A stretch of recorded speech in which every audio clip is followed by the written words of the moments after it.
Kontradiksi sejumlah pasal dalam hasil revisi Undang-Undang Pilkada membuka celah politik uang dalam Pilkada. Seperti apakah undang-undang tersebut? Kita langsung bergabung dengan rekan Ahmad Murodi di Grand Studio. Silakan, Dodi. Ya baik, terima kasih Vale, dan pemirsa, memang betul sekali Undang-Undang Pilkada yang baru saja direvisi memang memudahkan penjatuhan sanksi bagi para pelaku politik uang di Pilkada. Akan tetapi ternyata memang betul sekali masih banyak celah politik uang yang masih sangat terbuka. Kita akan coba lihat yang pertama, seperti apa revisi Undang-Undang Nomor 8 Tahun 2015 yang merupakan perubahan dari Undang-Undang Nomor 1 Tahun 2015. Pasal 187A dulu. Ya, ini dia bunyinya: setiap orang yang dengan sengaja menjanjikan atau memberikan uang atau materi lainnya sebagai imbalan yang langsung maupun tidak langsung memengaruhi pemilih untuk menggunakan hak pilih diancam pidana maksimal 6 tahun penjara dan denda maksimal 1 miliar rupiah. Jadi sudah jelas definisi daripada pasal 187A ini, di mana tidak boleh ada sama sekali pemberian atau pemberian janji ataupun langsung pemberian imbalan ataupun uang materi dalam bentuk apapun yang dapat memengaruhi preferensi daripada pemilih. Kita akan lihat yang 187B-nya. Nah, ini dia pasal 187B, anggota partai politik atau anggota gabungan partai politik yang dengan sengaja melanggar ketentuan larangan menerima imbalan sebagaimana dimaksud dalam pasal 47 dipidana dengan pidana penjara 24 sampai 60 bulan dan denda maksimal 50 miliar rupiah. Jadi pasal 187 baik A maupun B memang sudah jelas memberitahukan bahwa tidak boleh ada praktik politik uang, dan kemudian juga sudah mencantumkan hukuman-hukuman bagi para pelaku atau mungkin yang terlibat dengan praktik politik uang. Tapi kemudian yang menjadi persoalan adalah ada sedikit kontradiksi antara pasal 187 dengan pasal 73. Kita akan coba lihat pasal 73, padahal ini adalah berasal dari undang-undang yang sama. Ya, kita buka dulu pasal 73 ayat 1, calon dan atau tim kampanye dilarang menjanjikan dan atau memberikan uang atau materi lainnya untuk memengaruhi penyelenggara pemilihan dan atau pemilih. Kalau kita cuma melihat pasal 73 ayat 1 saja, maka tidak terlihat sebetulnya perbedaan prinsipil antara ayat pasal 187A dan juga pasal 187B. Artinya sama-sama melarang praktik politik uang. Bahkan kalau kita lihat juga untuk pasal 73 ayat 2-nya justru memperkuat sanksi. Calon yang terbukti melakukan pelanggaran sebagaimana dimaksud pada ayat 1 berdasarkan putusan Bawaslu provinsi dapat dikenai sanksi administrasi pembatalan sebagai pasangan calon oleh KPU provinsi atau KPU kabupaten kota. Artinya di sini Bawaslu memiliki kekuatan yang jauh lebih besar dibandingkan sebelumnya. Bawaslu bisa memberikan sanksi administratif pembatalan keikutsertaan dari seorang calon yang diduga atau melakukan praktik politik uang tanpa harus menunggu proses atau putusan pengadilan terhadap kasus tersebut. Nah, yang menjadi masalah justru adalah bagaimana mengkategorikan praktik politik uang itu, apa yang termasuk politik uang, apa yang tidak. Nah, ini tertera dalam penjelasan pasal 73 ayat 1. Yang tidak termasuk memberikan uang atau materi lainnya meliputi pemberian biaya.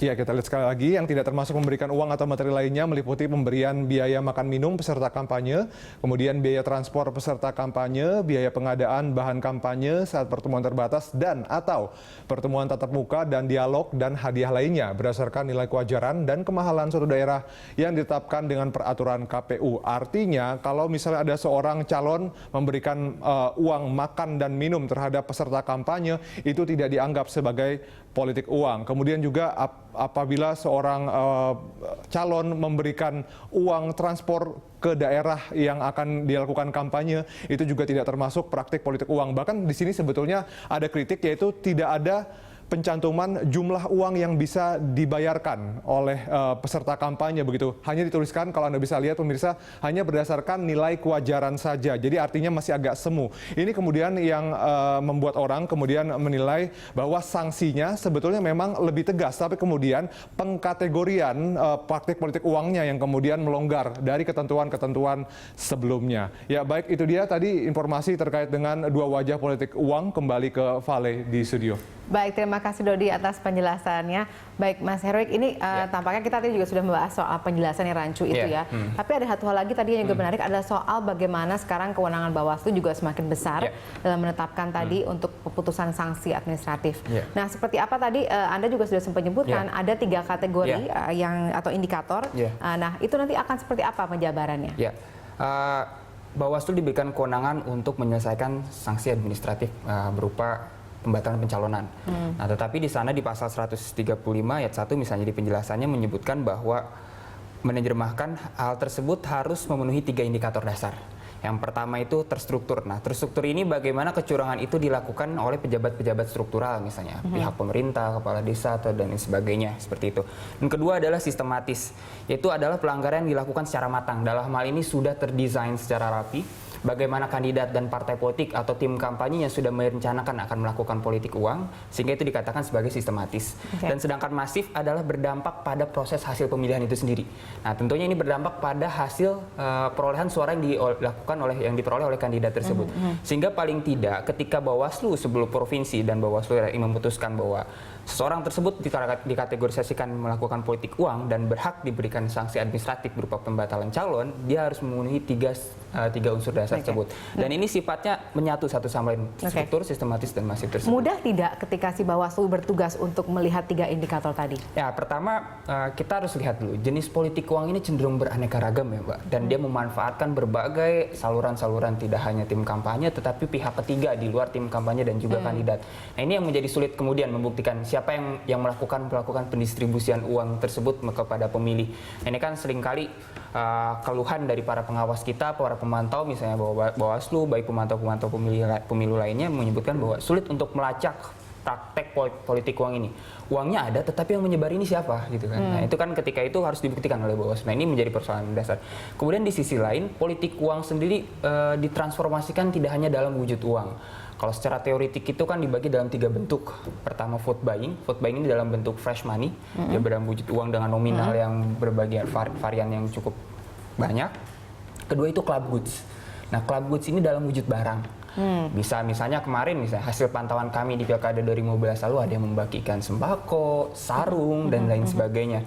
Dan yang terakhir adalah pork barrel. Nah, pork barrel ini biasanya dilakukan oleh petahana. Petahana ini memanfaatkan APBD ataupun melalui bantuan-bantuan sosial tersebut. Nah, dengan adanya kategorisasi politik uang yang beraneka ragam, dengan nominal yang beraneka ragam, dan kemudian dengan menggunakan saluran yang sifatnya non formal dan berada di ruang hampa yang kita sulit untuk melihat siapa pelakunya dan lain sebagainya, ini kemudian menjadi sulit bagaimana Bawaslu provinsi di tengah keterbatasannya. Nah, itu untuk menindak secara lebih jauh praktek politik uang ini dalam pemilu. Jadi kita. pasalnya dalam tanda kutip kurang bergigi karena tidak bisa dengan mudah kemudian dia bisa menjerat dan memutuskan sanksinya. Baik, kita dengarkan dulu ada penelpon yang sudah bergabung sama kami, Pak Rudi di Klender. Selamat malam, Pak Rudi, silakan dengan komentar Anda. Selamat malam, Pak. Halo. Iya, silakan Pak, langsung dengan komentar Anda. Halo, selamat malam. Ada suara? Iya, silakan Pak. Halo, ya, selamat malam Berita Satu. Ya, selamat malam Pak dari Kementerian. Jadi macam ini, kalau menurut saya itu yang perlu dihati-hati itu biasanya daripada calon-calon itu serangan fajarnya ini. Serangan fajar itu yang perlu dihati-hati. Dan kalau masyarakat sekarang ya mudah-mudahan aja udah tambah lebih pintar lagi. Jadi kalau misal ada politik uang, jangan dipilih orang kayak begitu. Iya. Hal-hal itu yang bikin negara bangsa ini tambah rusak. Bapak pernah mengalami tidak serangan fajar seperti itu, Pak? Itu aja Berita Satu. Terima kasih. Oke, baik. Tidak mendengar pertanyaan selanjutnya. Baik. Tapi tadi mengenai soal serangan fajar. Karena serangan fajar itu masuk kategori apa kira-kira itu? Itu masuk vote buying. Nah, serangan fajar ini dalam bentuk apa? Fresh money kah? Nah, fresh money biasanya kan serangan fajar itu dilakukan pagi hari menjelang TPS dibuka, gitu, menjelang hari pemungutan suara. Nah, itu biasanya dilakukan dalam wujud fresh money. Nah, dilakukan seperti itu. Tapi di sisi lain ada juga misalnya banyak orang yang menyebutkan pada hari ini bukan hanya serangan fajar, tapi serangan senja. Misalnya serangan senja ini dilakukan 1 hari menjelang hari pemungutan suara pada saat masa tenang. Nah, jadi dalam label masa tenang yang harusnya pemilih berkontemplasi, berpikir secara lebih jauh dan jernih siapa yang akan dia pilih, tetapi muncul serangan-serangan yang sifatnya itu merusak rasionalitas pemilih ketika menentukan pemilihannya, itu dilakukan menjelang 1 hari sebelum pemungutan suara. Oke. Nah, Kak, selama ini kan kita sudah sering mendengar serangan fajar ya, tapi tampaknya itu tidak bisa ditindaklanjuti oleh Bawaslu terutama karena memang tadi Anda katakan buktinya itu susah. Nah, kemudian bagaimana apakah kita bisa mengharapkan dengan adanya revisi undang-undang yang baru ini bisa menjerat hal-hal seperti itu? Ya, memang satu sisi ini menjadi salah satu langkah baik, langkah maju dengan adanya diberikan Bawaslu Provinsi untuk langsung menindaklanjuti hal tersebut. Karena memang kalau kita lihat mengevaluasi dari pilkada-pilkada sebelumnya atau pemilu-pemilu sebelumnya dari desain regulasinya ada keterbatasan waktu misalnya untuk melakukan untuk menindaklanjuti politik uang dan Bawaslu tidak langsung bisa memutus bilang mana. Ini ada salah satu langkah baik. Tapi di sisi lain yang seperti saya bilang tadi catatannya kemudian adalah bagaimana kemudian Bawaslu Provinsi maupun pemantau-pemantau lainnya bahkan pemilih ikut melaporkan seharusnya dalam terjadinya praktek politik uang. Jadi kita jangan biarkan Bawaslu Provinsi ini sendiri, jangan biarkan Bawaslu ini sendiri untuk menindaklanjuti politik uang. Pemilih yang menerima mari kita ajak-ajak juga untuk ikut melaporkan. Nah, bagaimana pemilih bisa melaporkan langsung kemana salurannya? Nah, salah satunya kan ada sentra Gakumdu dan bisa langsung juga ke Panwaslu. Kalau kabupaten kota kan ada levelnya panitia pengawas pemilu, namun dia bersifat ad hoc dan tidak diberikan kewenangan untuk mengusul hal tersebut. Tetapi Panwaslu diberikan kewenangan untuk menginformasikan ini lebih jauh kepada Bawaslu dan menindaklanjuti hal tersebut dengan proses hukum yang ada seperti itu. Oke, sejauh ini ketika Anda mengamati pemilu pilkada 2015 yang lalu, apakah masyarakat mampu kemudian bisa melaporkan hal-hal yang mereka lihat di lapangan itu? Ya. Pertama, memang ada beberapa keluhan masyarakat untuk yang melihat adanya dan mendeklarasikan dirinya bahwa saya menerima uang sekian besar dari salah satu kandidat yang untuk mengajak untuk memilih salah satu kandidat. Tapi di sisi lain, kemauan masyarakat, partisipasi masyarakat sendiri masih cenderung rendah untuk melaporkan hal tersebut. Mungkin masyarakat kita masih belum tahu bagaimana mekanisme hal tersebut, atau di sisi lain, kalau misalnya kita merujuk ke pileg lalu, misalnya di pemilu legislatif 2014 yang lalu, ada masyarakat yang mencoba melaporkan terkait dengan adanya tindak perilaku kejahatan politik uang ini, tapi di sisi lain dia mendapatkan ancaman. Nah, itu kan menjadi bagaimana masyarakat ingin berpartisipasi aktif untuk mengawalnya pemilu, tapi di sisi lain ada ancaman yang menekan dirinya agar tidak melaporkan tersebut. Nah, ini kan menjadi kontradiktif satu sama lain. Di sisi lain masyarakat sudah memiliki kemauan partisipasi aktif untuk menjaga kemurnian proses pemilu melalui dengan melaporkan berbagai temuan yang ada, tapi di sisi lain ada pihak-pihak yang tidak ingin ada hal tersebut. Nah, sehingga muncul masyarakat kembali mundur untuk tidak melaporkan hal tersebut. Iya, apalagi tadi Anda juga sempat menyebutkan ada pasal yang kemudian mengatakan jika menerima maka akan dikenakan sanksi juga sih pemilihnya. Betul sekali. Nah, ketentuan sanksi bagi partai politik dan kandidat kan tadi sudah disebutkan bahwa maksimal itu 6 tahun penjara dan dengan denda sampai dengan 1 miliar. Nah, ketentuan yang sama diberikan juga kepada pemilih yang dengan sengaja menerima uang tersebut. Nah, ini harus digarisbawahi dengan sengaja menerima uang tersebut. Nah, maka dari itu pemilih, KPU dan Bawaslu bahkan kandidat lainnya harus ikut serta berpartisipasi aktif dalam mensosialisasikan ketentuan undang-undang ini. Jangan sampai justru masyarakat kita, pemilih kita terjebak terhadap aturan ini. Saya berpikir pemilih kita itu hanya menjadi korban terhadap politik uang ini. Seharusnya kan ini tidak terjadi. Pemilu itu adalah suatu hak politik yang harus kita jaga betul dan dengan semangat voluntarisme. Masyarakat datang ke TPS itu berdasarkan rasionalitas dan kesadaran dirinya akan representasinya mereka tersebut, bukan didasarkan atas dasar uang. Seperti itu. Apalagi dengan ada ketentuan ini bisa saja masyarakat dijerat sanksi tersebut juga layaknya partai politik maupun kandidat. Jadi harusnya ini menjadi pacuan buat masyarakat untuk lebih berani untuk mengumpulkan kalau mereka menerima politik uang. Ya, Oke, dari pengamatan Anda, seberapa besar sih politik uang yang terjadi selama pilkada biasanya? Ya, kalau dalam kuantitatif kita tidak sulit ya untuk melihat itu secara kuantitatif. Tapi di sisi lain dari segi kualitatif misalnya, ketika kita menanyakan kepada pemilih hasil di TPS misalnya, banyak orang mengaku dapatkan politik uang seperti itu. Dan memang ini merupakan suatu hal yang terjadi karena memang dampak kos politik kita yang semakin meningkat. Dan di sisi lain bukan berarti pemilih tidak mau datang ke TPS ketika dia tidak diberikan uang.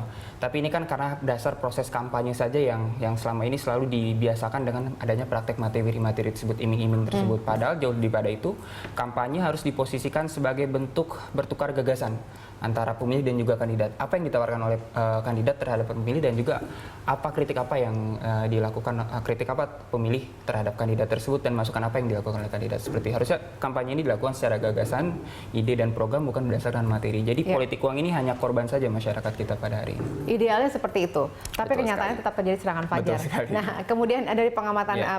Perludem ini juga selama pilkada berlangsung yang kemarin, apakah ada tindakan lebih lanjut ketika diketahui ada serangan fajar seperti ini? Ya, sejauh ini kita masih belum tahu ya laporan dari Bawaslu ataupun dari Sentra Gakumdu yang menindak dan sanksi tegas terhadap politik uang dari pilkada. Tidak tahu karena 2015 memang lalu. mereka tidak merilis, tidak menyiarkan kepada masyarakat luas, atau apa yang membuat itu tidak terpantau? Ya mungkin menurut saya ini memang menjadi tantangan tersendiri ya, yang seperti saya bilang tadi bahwa Bawaslu dan Bawaslu Provinsi, Panwaslu, bahkan kepolisian dan lain sebagainya pun sulit untuk membuktikan hal tersebut. Karena memang politik uang ini barangnya ada tapi sulit untuk dilihat. Dicium wanginya ada tapi dilihat aktornya siapa? Tidak ada. Nah, itu menjadi sulit kemudian. Nah, kita tidak tahu faktor apa yang kalau saya sendiri sih belum mendengar laporan berkaitan dengan tindak lanjut dari praktek politik uang itu yang mungkin bisa sanksi administratif pembatalan pencalonan seperti itu. Oke. Nah, dengan adanya revisi undang-undang pilkada yang baru ini, Yep. Apakah kita bisa merasa optimis akan berjalan lebih baik pilkadanya, atau seperti apa menurut Anda? Pertama, kita harus tetap optimis untuk melihat perjalanan pilkada serentak kita yang akan dilaksanakan di gelombang kedua di Februari 2017 lalu. Tapi di sisi lain ada catatan-catatan penting yang harus kita awasi bersama, baik teman-teman masyarakat sipil, Bawaslu, KPU maupun pemilih itu sendiri untuk ikut berperan aktif terhadap penyelenggaraan pilkada serentak ini. Karena apa? Pilkada serentak itu adalah bukan hanya sebatas pemilih memberikan suaranya, tapi melalui pilkada serentak itu bagaimana keberlangsungan pembangunan di daerah, kesejahteraan di daerah itu akan berlangsung. Sehingga kita harus tetap optimis, dan salah satu cara yang tetap optimis adalah tepat melibatkan partisipatif masyarakat sipil dan kolaborasi antar aktor untuk menjaga proses keberlangsungan pilkada 2017 nanti. Baik, ini adalah tingkatan undang-undang, Ya. tapi nanti harus dijabarkan lebih lanjut oleh KPU Peraturan KPU dan juga Bawaslu. dan Bawaslu. Baik, Seperti nanti itu. kita akan bahas lebih lanjut karena akan kita bahas pula dengan dari KPU yang sudah hadir sebentar lagi bersama kami. Pemirsa tetap bersama kami akan kembali usai jeda.